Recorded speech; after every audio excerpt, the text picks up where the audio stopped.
I'm going to show you how to delete all downloads info in DuckDuckGo, so it's really easy.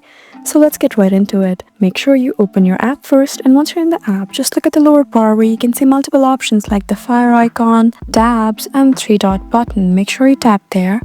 And now you have even more options like password, downloads, and settings at the bottom. Make sure you choose download, and now you can see your downloaded files. So if you want to delete them, just look at the lower corner where you can see the option of edit right over here, and after you tap here on the left corner, you would be able to see the option of delete all.